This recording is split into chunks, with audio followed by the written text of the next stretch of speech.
This channel does not promote any violent, harmful, or illegal activities. All content provided by this channel is meant for an educational purpose only. Top quality और consistent performance के लिए सिर्फ silver pump नाम याद रखना। এখন মোটামুটি out of danger বলাই যায়, কিন্তু পরবর্তীতে আর একটা নিউরো অপিনিয়ন এখান থেকে বলে দেওয়া হয়েছে। একটু এদিকে তাকিয়ে, এদিকে খাওয়া দাওয়া এদিকে তাকাও, স্বাভাবিক হ্যাঁ। করতে পারবে। আর প্রথমে সকালে লিকুইড খাবারও দিয়েছিল, দাদা ডাউন করো। কালকেও লিকুইড খাবার দিয়েছিল, আজকে দুপুরবেলা মোটামুটি স্বাভাবিক খাবারও দিয়েছে। এখন বাড়ি ফিরছেন কেন আপনি? কেমন আছেন? আস্তে আস্তে আস্তে আমাকে আমার কাজটা করতে দিন। আপনি ঠিক দেন কেন? বেশ করুন। এই কি হলো এটা?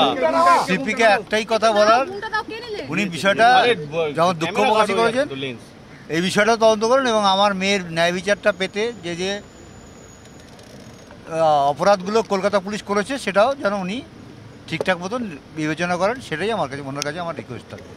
কুণাল ঘোষ একটা কথা বলছেন, গতকাল কৌস্তব বাগচি আপনাদেরকে ঠেলে দিয়েছে। কৌস্তব বাগচি সঙ্গে কুণাল ঘোষ কি জানি না, কুণাল ঘোষকে যখন চিনতাম না তখন কিন্তু কৌস্তব বাগচিকে চিনতাম। কৌস্তব বাগচি আমাদের ছেলের মতন এবং আমার মেয়ের সঙ্গে ওর পরিচয় ছিল এবং মেয়ের পেশেন্টও, এবং আমার যে যার সঙ্গে আমার মেয়ের বিয়ে হওয়ার কথা ছিল ওরা দুজনই খুব ক্লোজ ফ্রেন্ড। কৌস্তব এর আগেও আমাদের বাড়িতে এসছে এবং খুব পরিচিত। কৌস্তবের নামে এরকম একটা কথা বলাটা আমাদের পক্ষেও, শোনাটাও আমাদের পক্ষে একটু খারাপ লাগে।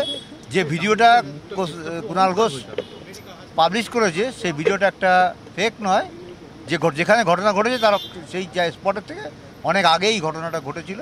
কৌস্তব আমার ওয়াইফকে সরিয়ে দিয়ে সেভ করার চেষ্টা করেছিল ওই জায়গায়, কখনো ধাক্কা দেয়নি। কাকু আজকে ডিসচার্জ সার্টিফিকেটে কি লিখলো হাসপাতাল? আর একবার নিউরো অপিনিয়ন নিতে বললো এবং পরবর্তীকালে আউটডোরে নিউরো কোনো ডাক্তারকে দেখিয়ে নিতে বললো। আচ্ছা, ওরা কি অ্যাডমিশন দেখিয়েছিল? মানে কি, মানে অ্যাডমিশনের টাইম আছে কি? অ্যাডমিশন দেখায়নি, ওরা ডিসচার্জ দিয়েছে। অ্যাডমিশন না হলে ডিসচার্জ কি করে হবে? ওরা অবজারভেশনে রেখেছিল, এটা আচ্ছা, কালকে তামান্নার মা এসেছিল, কি কথা হলো দুই মায়ের আপনার স্ত্রীর সাথে? এখানে ওই সমস্ত ব্যাপারে না আলোচনা হওয়াই ভালো। তামান্নার মা এসে বলে গেছে লড়াইটা আপনারও যেরকম আমারও লড়াই, আমরা দুজন একসঙ্গে লড়াইটা লড়ব। দুদিন সম্পূর্ণ বেড রেস্ট থাকতে বলেছে।